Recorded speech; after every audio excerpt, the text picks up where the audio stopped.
Assalamualaikum warahmatullahi wabarakatuh. Hai teman-teman, perkenalkan nama saya Amalia Rizkita, selaku moderator dari kelompok 2.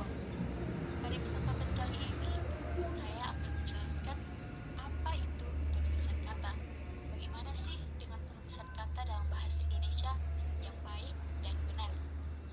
Sebelum masuk materi, saya akan memperkenalkan teman kelompok saya, yang terdiri atas nama Monik, Suryanti, Nurul Mawaddah, Rafikatul Aulia, Ruslinawati, Satria, Basri, Hartika, dan Siti Mazana.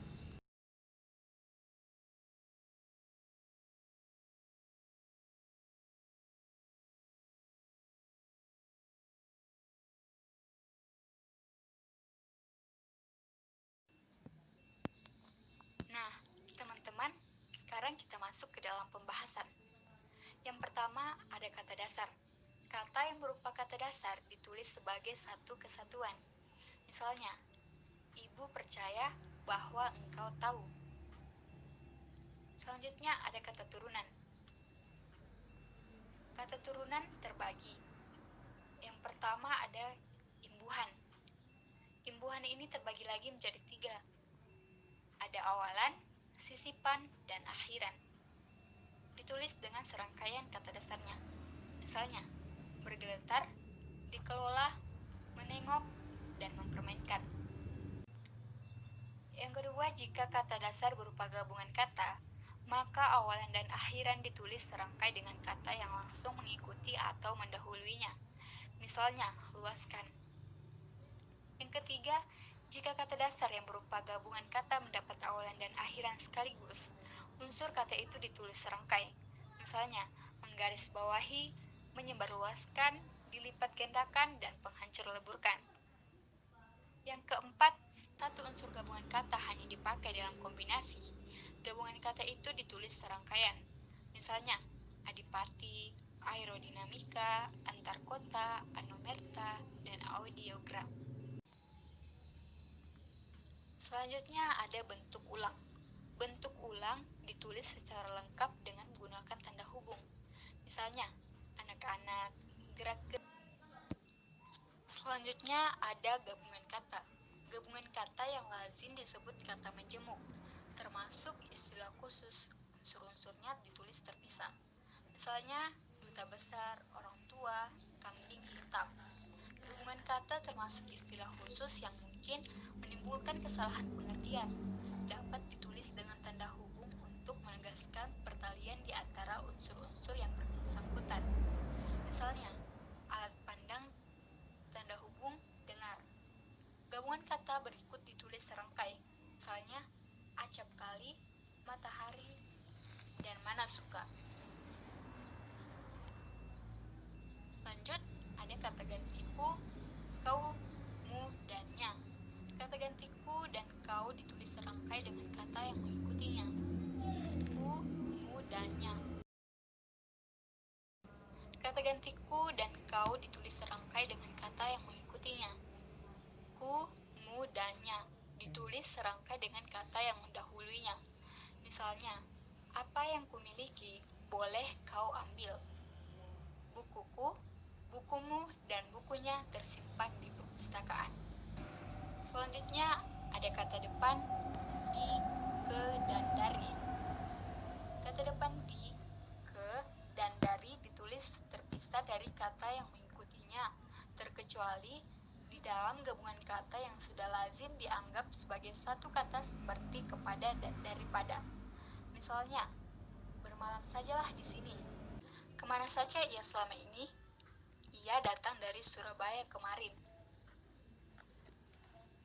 Nah, selanjutnya ada kata si dan sang. Kata si dan sang ditulis terpisah dari kata yang mengikutinya. Misalnya, sang kancil sangat marah kepada monyet itu. Surat itu dikirim oleh si pengirimnya. Selanjutnya ada partikel. Partikel lah, kah, dan tah ditulis serangkai dengan kata yang mendahuluinya. Misalnya, bacalah buku itu baik-baik. Partikel partikel pun ditulis terpisah dari kata yang mendahulunya. Misalnya, apapun yang dimakannya, ia tetap kurus. Partikel ber yang berarti mulai, demi, dan tiap ditulis terpisah dari bagian kalimat yang mendahului atau mengikutinya. Misalnya, per 1 April. Selanjutnya ada kata singkatan dan akronim. Singkatan ialah bentuk yang dipendekkan yang terdiri atas satu huruf atau lebih. Bagian pertama ada singkatan nama orang, nama gelar, sapaan, jabatan, atau pangkat diikuti dengan tanda titik. Misalnya, A.S. Rama Wijaya. Yang kedua, singkatan nama resmi lembaga pemerintah dan ketatanegaraan, badan atau organisasi, serta nama dokumen resmi yang terdiri atas huruf awal kata ditulis dengan huruf kapital dan tidak diikuti dengan tanda titik. Misalnya, DPR. Yang ketiga, singkatan umum yang terdiri atas 3 huruf atau lebih diikuti 1 tanda titik. Misalnya, dan lain-lain. Yang keempat, lambang kimia. Singkatan satuan ukuran, takaran, timbangan, dan mata uang tidak diikuti tanda titik. Misalnya, CU, TNT, FP. Akronim ialah singkatan yang berupa gabungan huruf awal, gabungan suku kata ataupun gabungan huruf dan suku kata dari deret kata yang diperlakukan sebagai kata.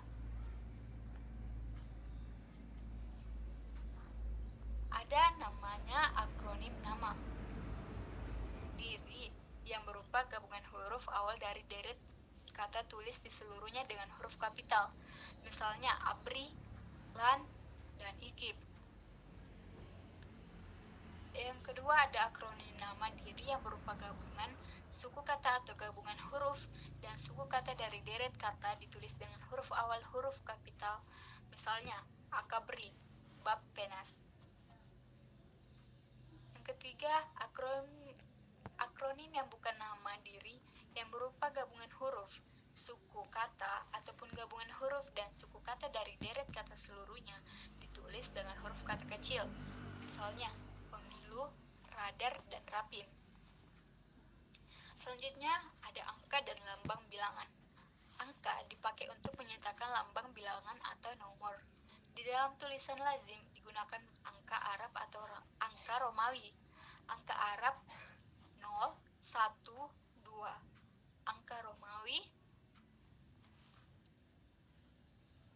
1, 2.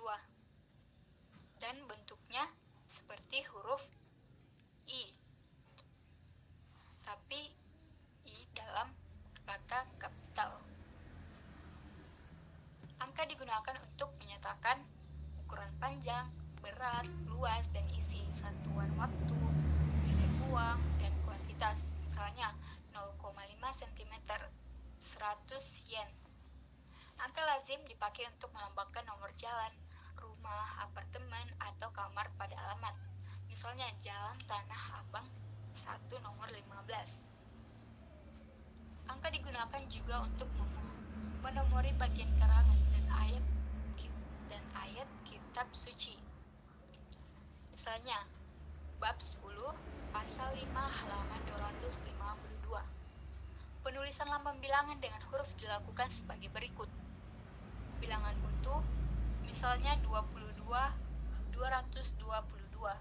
Bilangan pecahan, misalnya 1/16, 32/3. Penulisan lambang bilangan tingkat dapat dilakukan dengan cara yang berikut. Misalnya, Paku Buwono 10, bab 2, tingkat 5, abad ke-20. Penulisan lambang bilangan yang mendapat akhiran an mengikuti cara yang berikut. Misalnya, tahun 50-an, uang 5 ribuan. Lambang bilangan yang dapat dinyatakan dengan 1 atau 2 kata ditulis dengan huruf kecuali jika beberapa lambang bilangan dipakai secara berurutan, seperti dalam perincian dan pemaparan. Misalnya, Amir menonton drama itu sampai 3 kali. Lambang bilangan pada awal kalimat ditulis dengan huruf jika perlu. Susunan kalimat diubah sehingga bilangan yang tidak dapat dinyatakan dengan 1 atau 2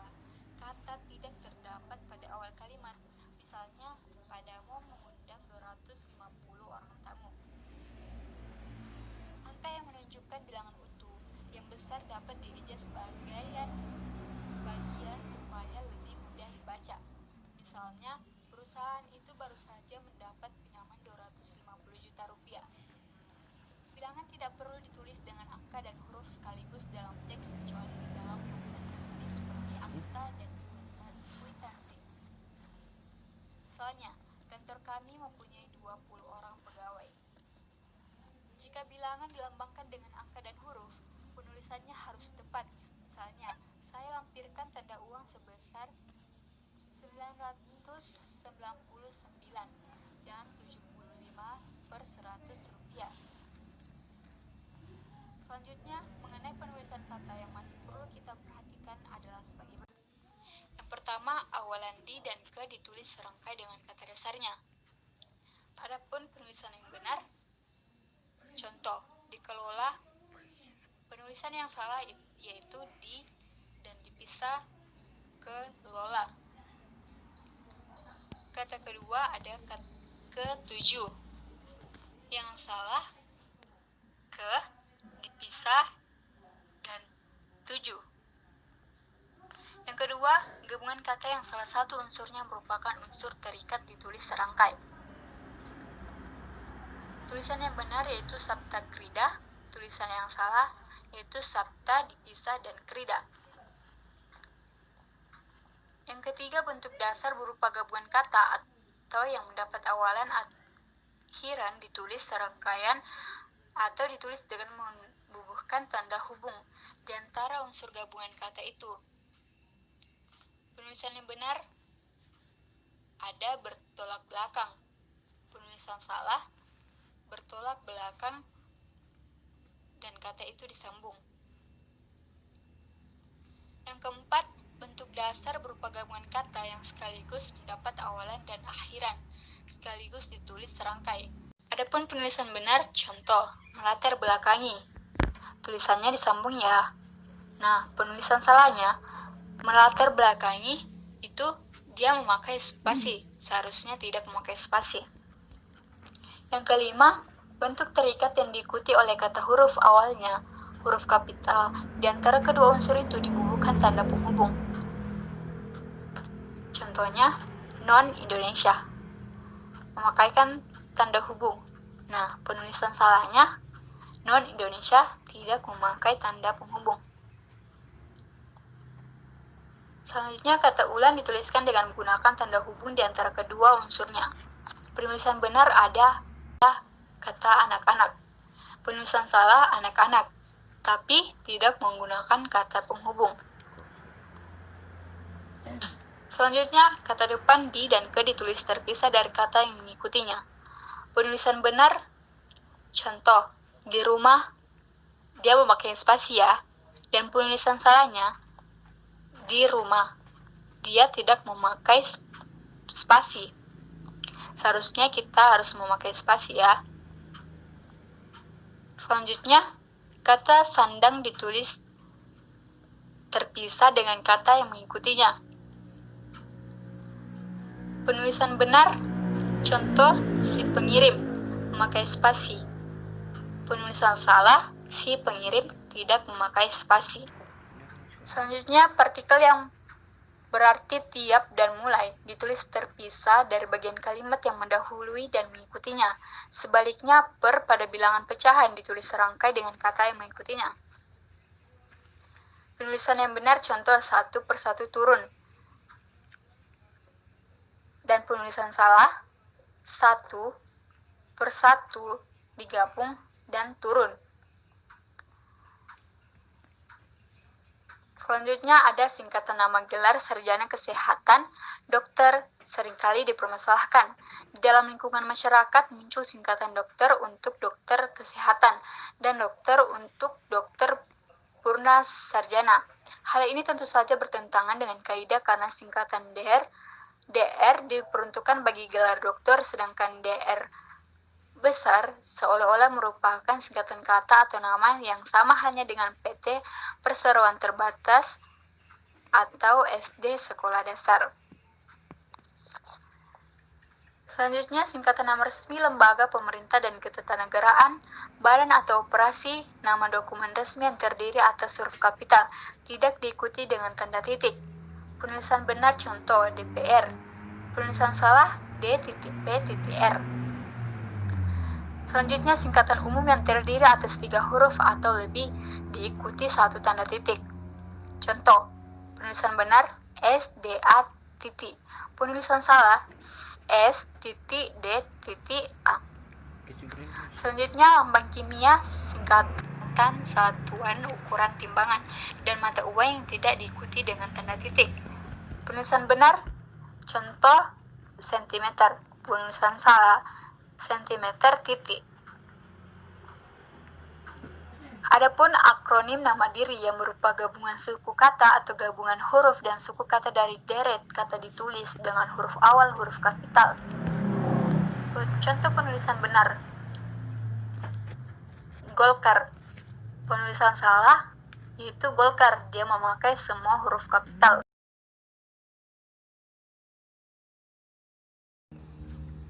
Baiklah teman-teman, sekarang kita akan memasuki contoh artikel, di mana judulnya yaitu Dampak Pemanasan Global. Sumbernya www.opensteel.com. Dampak pemanasan global. Para ilmuwan menggunakan model komputer dari temperatur, pola presipitasi, dan sirkulasi atmosfer untuk mempelajari pemanasan global. Berdasarkan model tersebut, para ilmuwan telah membuat beberapa perakiraan mengenai dampak pemanasan global terhadap cuaca, tinggi permukaan air laut, pantai, pertanian, kehidupan hewan liar, dan kesehatan manusia. Iklim mulai tidak stabil.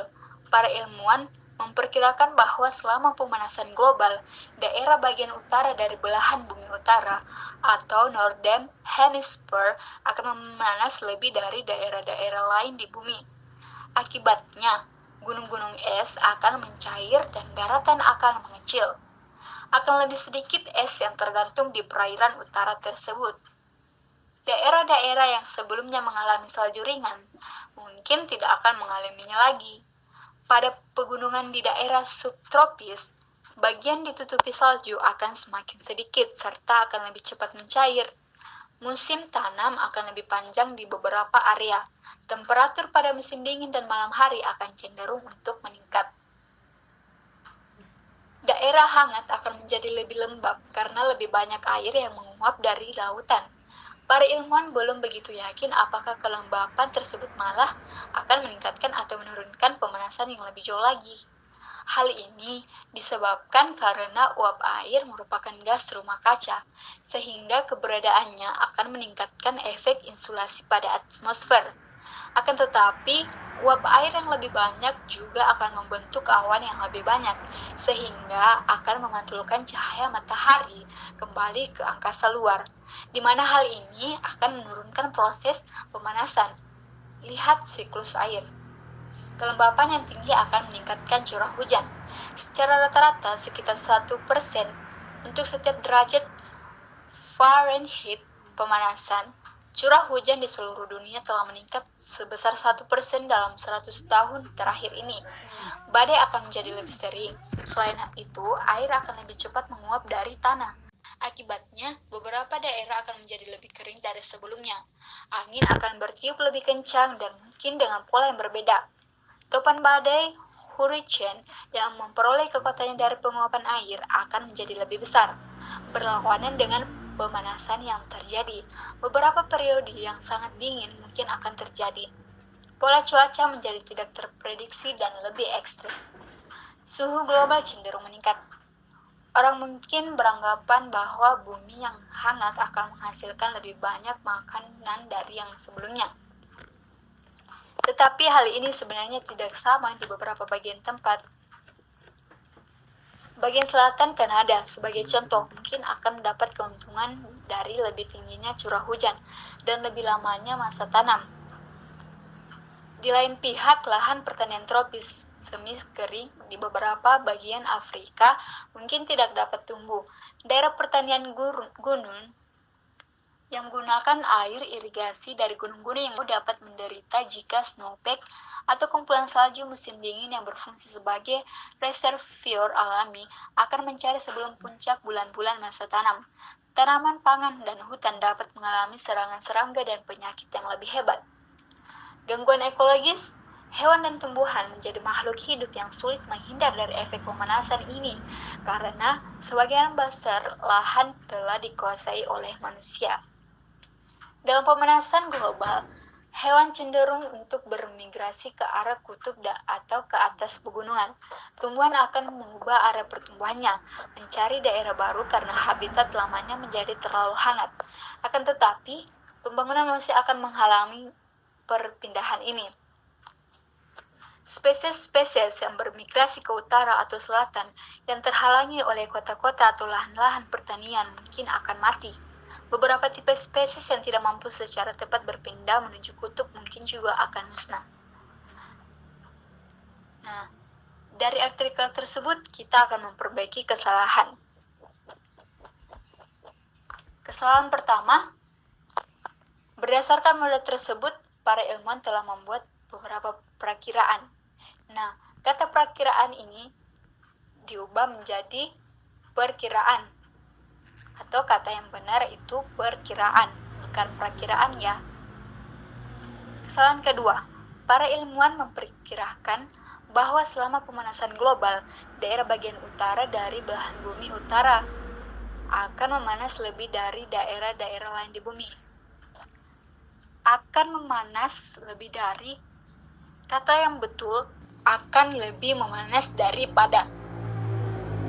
Kesalahan ketiga, akibatnya gunung-gunung es akan mencair dan daratan akan mengecil. Gunung-gunung es, ada kata malah diubah atau dihapus karena pemborosan kata. Kesalahan berikutnya, hal ini disebabkan karena uap air merupakan gas rumah kaca sehingga keberadaannya akan meningkatkan efek insulasi pada atmosfer. Disebabkan karena merupakan diubah menjadi disebabkan oleh yang merupakan. Selanjutnya, akan tetapi uap air yang lebih banyak juga akan membentuk awan yang lebih banyak sehingga akan membentukkan cahaya matahari kembali ke angkasa luar, di mana hal ini akan menurunkan proses pemanasan. Kata di mana diubah menjadi atau dihapus karena pemburusan kata. Selanjutnya, kelembapan yang tinggi akan meningkatkan curah hujan secara rata-rata sekitar 1% untuk setiap derajat Fahrenheit pemanasan. Secara rata-rata diubah menjadi secara merata. Selanjutnya, curah hujan di seluruh dunia telah meningkat sebesar 1% dalam 100 tahun terakhir ini. Kata di seluruh dunia diubah menjadi di dunia dan dipisah ya. Selain itu, air akan lebih cepat menguap dari tanah, akibatnya beberapa daerah akan menjadi lebih kering dari sebelumnya. Kata dari diubah menjadi daripada.